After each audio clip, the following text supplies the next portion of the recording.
Hi, everyone, and welcome back to Small Caps. My name is Jess Fertig, and today I have the pleasure of interviewing Alex Hanley, who is the CEO of Lithium Universe.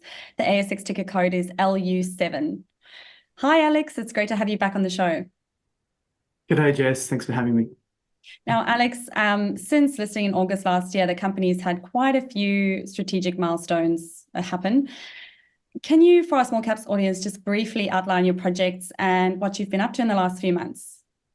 Yeah, absolutely. Yeah, it's been just probably ticked over 6 months, so it's been pretty full on. We've obviously commenced exploration on our Apollo project, which is within our Canadian portfolio, as well as rolling out the Québec Lithium Processing Hub strategy. And what that really, I suppose, aims to achieve is bringing that downstream expertise that we have in WA, and now bringing that into what is the emerging jurisdiction in Canada. So in doing so, we've appointed Primero to look at an engineering study for our spodumene processing hub, as well as we've appointed Hatch Engineering. Now, Hatch Engineering, we've got a history with Jingyuan and Iggy both working with them in designing and constructing the Jiangsu lithium carbonate plant in China. So we've brought them on board. They're looking into completing a DFS type level engineering study, by the end of this year.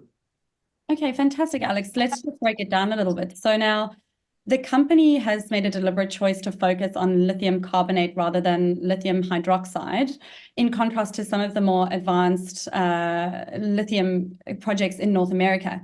Can you tell our Small Caps audience why that's the case? Yeah, I think first off, with Jingyuan's experience. So Jingyuan Liu, he's considered to be an international expert in downstream processing, and continues to be a specialist consultant to many of the major conglomerates operating those refineries worldwide. So we've got the capability in the team for hydroxide as well as carbonate. But to put it in two simple terms, just one. We've done it before with the Jiangsu lithium carbonate plant. We're using a very similar design and looking to recreate that in Quebec. So we're not here to sort of recreate the wheel. We've got design, operation, and maintenance experience with the Jiangsu plant. So that's what we're trying to recreate. And secondly, we see a bit of a push towards lithium carbonate moving forward. The introduction of LFP batteries, now adopted by Tesla, Volkswagen, and others, pushes, I suppose, the needle towards a little bit more of a market share towards lithium carbonate away from hydroxide. So they're the main two reasons there, Jess. Yeah, okay, interesting. Thanks, Alex. Now, the company has narrowed down its potential refinery sites to prioritize port access. What specific advantages does the chosen location along the Montreal-Quebec City River provide? Yeah, we looked at a number of locations up in northern Quebec. We looked also, secondly, down at Val d'Or, Abitibi region, which is a gold mining district, as well as Saguenay, which is an up-and-coming commercial and industrial area in the east. Our attention was brought back to the Montreal metropolitan area, and we looked at 4 sites along there, including Beauharnois, as well as Sorel-Tracy and Bécancour. Now, Bécancour is our preferred site. We've been in discussions with the SPIB, they're the managers of the site.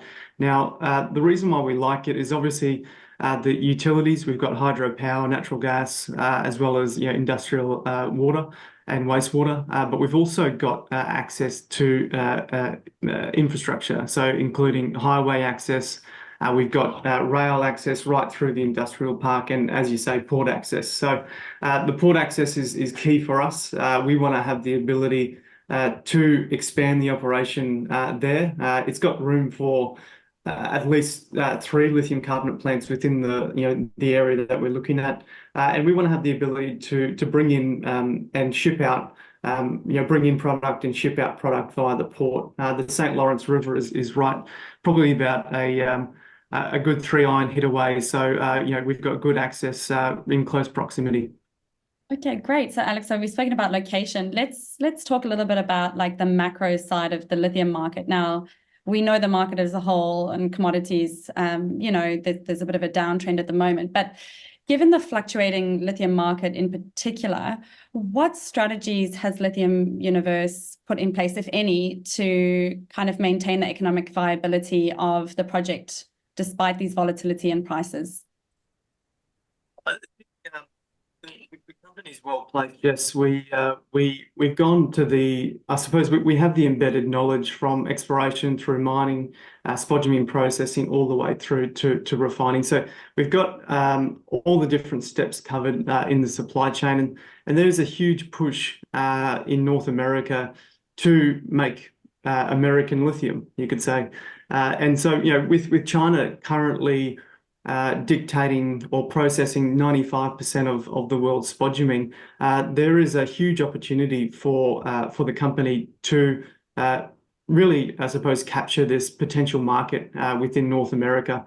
We see a very large hard rock spodumene resources now developing in Quebec, and what we estimate is about globally around Quebec about 500 million tonne, and then a very hungry lithium battery and cathode manufacturing facilities popping up on the eastern seaboard of North America. So currently there's no operational refineries in North America, and based on our calculations, there needs to be, there is a huge deficit in the refining capability. So that's the macro and investment justification for us. And during this current downtrend, we're essentially just keeping to our knitting. We're doing all the work, so then when we do come across the next sort of burst in lithium pricing, as well as new operations online, we're in a good position to assist within the supply chain. Yeah, that's great, Alex. I mean, the market fundamentals are certainly there, as you mentioned. Now, Alex, you mentioned, the collaboration with Hatch Engineering and also, the expertise of Dr. Liu, who is, your lithium refining expert. How do both of those sort of contribute to the overall strength and feasibility of the Québec Lithium Processing Hub that you're developing at the moment? Yeah, it's the reality is it comes down to experience and relationships. Now we've through Iggy and John Loxton as well as Jingyuan Liu, they've got embedded relationship with Hatch, having designed and constructed and operated the Jiangsu plant. So there's already an existing relationship and understanding there. That's a huge benefit. Secondly, we have the benefit at Lithium Universe of drawing in not only the experts at Hatch using their Brisbane office, but secondly the expertise in John Loxton and Jingyuan Liu. That's not to go sort of underestimated. These guys have been there and done that before, and there's not many out there that can actually say that they've done that. So we're in a very unique position with the company where we have the expertise and we have the strategy, and it's just a matter of really sort of knuckling down and getting the work done at this stage. Yeah, and so and talking about strategy, so the company just put out a very positive announcement. So one test achieving 99.7 lithium carbonate purity, which exceeds battery grade standard. Could you explain the significance of that result and its implications for your potential future production goals that you have? I think you've quite well there. Our first test that we've completed has exceeded the battery grade standard, and I think that sort of says it all. Now, the purpose of the objective of the testing was to validate the process flow sheet that we had developed for this highly, I suppose, this robust and independent refinery concept that we have and we're rolling out. So this is great validation for the company that we can grab different types of spodumene from different ore bodies around the world. In this case, we focus on, let's say, complex spodumene mineralogy here in Australia, but we're also testing some South American spodumene as well, which also provides complexity. The reason why we've gone for the more complex and not so clean spodumene is to demonstrate both internally and externally that we can process all types of spodumene in the future, and this leaves us open to really, I suppose, capitalize on the reason why we're looking for port infrastructure, we're looking for presence in North America, and we're able to process spodumene from all over the world. So this just is really the next step of validation. We'll continue to do the testing. We've got 3 more tests to run, and then we'll feed that back into the hatch work and make any tweaks or changes to the design that hatch are doing. Yeah, fantastic, Alex. This is certainly, validation not only for your project, but also your team's strategy, which you just mentioned as being a key differentiator for the company.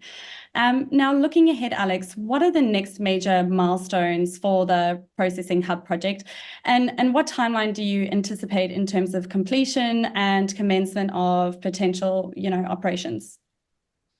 Yeah, so we've got Primero continuing to work on the spodumene concentrator.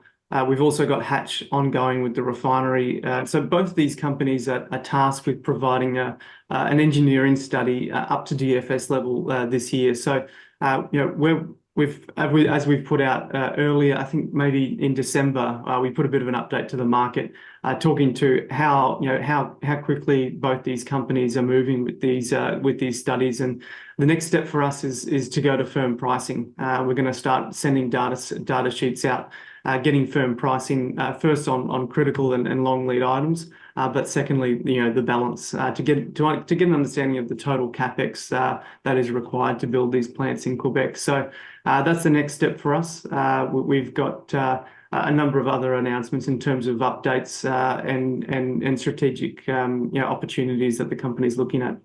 Yeah, fantastic, Alex. Now, just one final question from me, and that is, can you provide our audience just 2 or 3 key, investment takeaways as to why LU7 should be on their investor stock watch list? Yeah, well, we do try to keep it pretty easy. It's we're obviously in number one, we're in a great and an emerging jurisdiction with huge potential in North America.